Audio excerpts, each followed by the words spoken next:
Hello everyone and welcome to my second What If on my YouTube channel. Today we're going to be doing What If the Decepticons found Nemesis Prime. So without further ado, let's get right to it. The episode Nemesis Prime, which is the introduction, goes exactly the same way, everything. But we go to the episode Grill, and this is where something happens. We see the body of Nemesis Prime being put into storage by soldiers. They shut the doors, and in the dark, we see the silhouette of Soundwave. He then activates a ground bridge and takes Nemesis Prime through, returning to the warship. Immediately after the cameras are cut on Agent Fowler, a group of soldiers run into the room saying Nemesis Prime's body is missing. Agent Fowler, General Boyce, a group of soldiers head to the hangar where they stored the body of Nemesis Prime, with Optimus following behind. They arrive at the hangar, and that's where they open the doors and see nothing. Agent Fowler immediately commands the soldiers to look at the security camera feed. The soldiers attempt this, but they say the camera feed was hacked.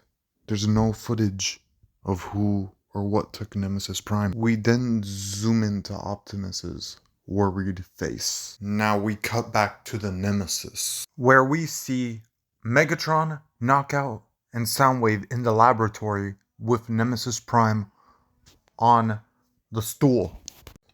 And through Soundwave on his visor, we can see some footage from Laserbeak. That's right, in this timeline, let's say Laserbeak was flying through the sky and happened to see the Autobots when they encountered Nemesis Prime. And that's what interested Megatron. He then tells Knockout and Soundwave, "How do I take control of this machine, since it very easily took out the Autobots and nearly took out Prime? If I can control it, I can make it so that it can destroy Optimus Prime." Knockout and Soundwave look at each other, thinking on how to make it work. And then Megatron has an idea. Of course. He then leaves the room with Knockout and Soundwave, and they go into the storage room and picks up a cube of Dark Energon. "This shall allow me to control this Nemesis," as they call him. Knockout and Soundwave just look at each other again, like, what the heck? Megatron then takes the Dark Energon into the lab. Knockout starts injecting the Nemesis Prime body with Dark Energon. And not too long after, it awakens. He stands before them and looks around at them. And Megatron says, "Bow before Megatron, your leader." And Nemesis Prime bows. Knockout and Soundwave looked really surprised. Megatron starts laughing. "Excellent. I now have the weapon I need to defeat the Autobots." We then cut to Starscream coming across the Harbinger as he left it. He then walks in and finds the protoforms just like in canon. Bulkhead does still go on patrol, and he does find the Energon mine. Starscream does still go ahead and clone himself, bringing the clones online. And there you go, we have all the clones. Just like in canon, Bulkhead falls into the Energon cubes and goes unconscious, wakes up, finds the Starscream clone, kills the Starscream clone. Then he tries the comms, attempting to contact Autobot base, but then something goes wrong, which then sends a beacon to Arachnid. And then, just like in canon, she wakes up her Insecticon hive to assassinate Megatron. And then we cut back to Autobot base, where Ratchet picks up the signal coming from where they last encountered Arachnid and the Insecticon. The Autobots arrive in. Arachnid is then alerted of their presence and sends back a fleet. So we cut back to the Nemesis, where Bulkhead is crawling through a crawl space. He then looks up to see Megatron walking with Nemesis Prime. Bulkhead then thinks to himself, so that's where that thing went. So the same thing happens over comms. A Starscream clone was spotted at the brig, so Megatron and Nemesis Prime make their way there. The Starscream clone turns around to Megatron and says, Megatron, it has come time to settle old skull. Starscream then looks at Nemesis Prime. Optimus, you're back on Megatron's side? But how? Oh, Starscream, it's quite simple. He is your destruction. A ton of Starscream voices then say, actually clones. Well played, Starscream.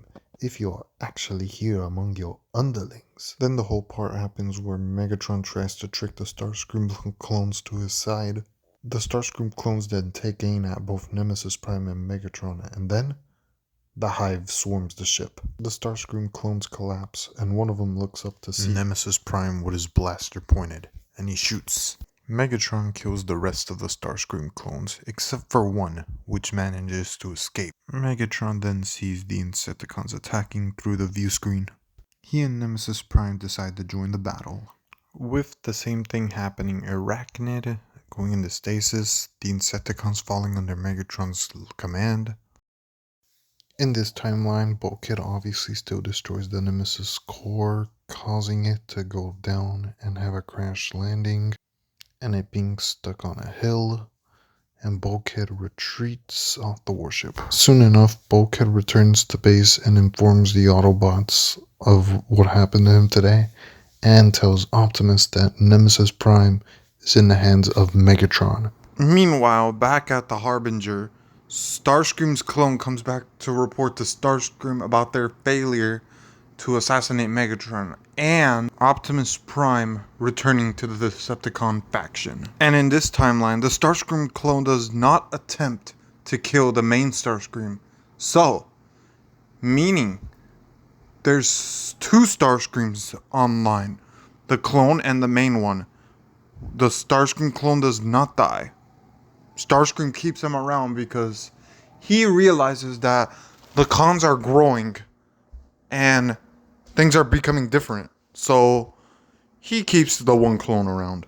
Now we get to the episode Flying Mind, and here's how this episode will play out. The cons are reviewing the damage on the warship, but Megatron gets an idea on how to restore the ship. Meanwhile, at the Autobot base, Optimus decides to proceed with the spark extractor plan. We then cut back to the Nemesis, where Megatron is saying, the Dark Energon will allow me to control the ship, just like how I controlled Nemesis Prime. They put in the Dark Energon, and meanwhile, the Autobots arrive to see the Nemesis flying once again. The Nemesis opens fire on the Autobots, with Bumblebee holding the spark extractor. But soon enough, the stasis beam activates, putting Bumblebee, RC, Bulkhead, and soon after, Optimus into stasis. After that, the Megatron commands that the Nemesis is brought forward so that they may claim the spark extractor. But the ship moves away, and Megatron gets infuriated. Soon after, we hear the same voice speaking, with all the cons being surprised. Do not tamper with my systems.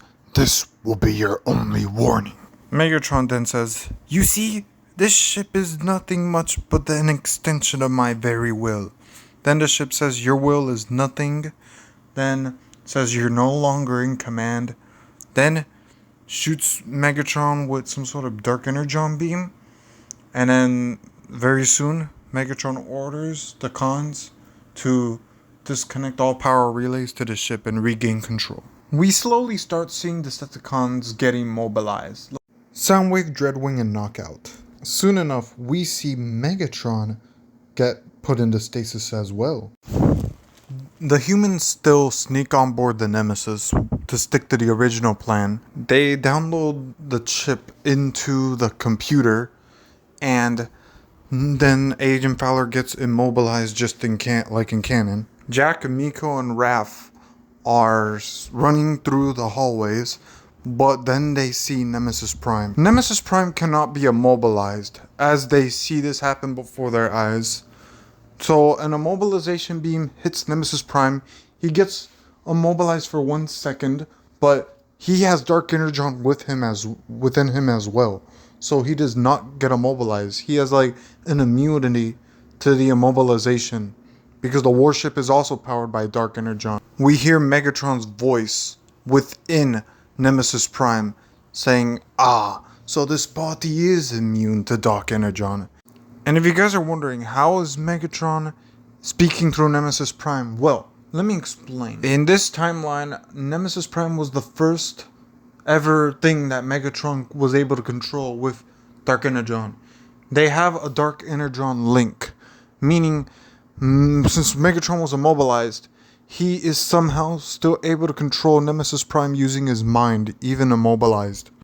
So we see the Nemesis Prime body walking down the hallway towards the Energon storage room where the Dark Energon was ejected into the fuel. But we see a mobilization beams trying to shoot him, but they really have no effect on him, and he just keeps walking towards it. But then the warship is like, "How is this possible?" And then Megatron speaks through Nemesis Prime. "Oh, you think I am not prepared for a situation like this? I am Lord Megatron." Megatron Nemesis Prime then makes it to the lever and pushes it down, just like in canon. The humans run back to the control room where Knockout is immobilized and Agent Fowler is immobilized. So they make it there, just like in canon. Knockout wakes up, tries to get at Jack, and then Ratchet comes out from behind them in the ground bridge, knocks out Knockout, and grabs Raph and the chip with the Iacon database, and they run back through the ground bridge. Megatron and Nemesis Prime walk up to Knockout, and Megatron's infuriated to know that these fell into the hands of the Autobots. Not too long after, they're talking about this whole situation that just occurred, with Megatron explaining that he had the ability to control Nemesis Prime with his connection, both of them having Dark Energon. Dreadwing and Soundwave are really amazed at what Megatron just said to them. And that is where Knockout says, "Well, good thing we stopped whatever it was that was speaking through our ship." That's where we see Nemesis Prime walking around. And inside his mind, we hear the same voice from the Flying Mind Nemesis ship laughing. Excellent. And that's where I'm gonna leave this off here, everybody. Hopefully you guys enjoyed part 1, and I'll see you all in part 2.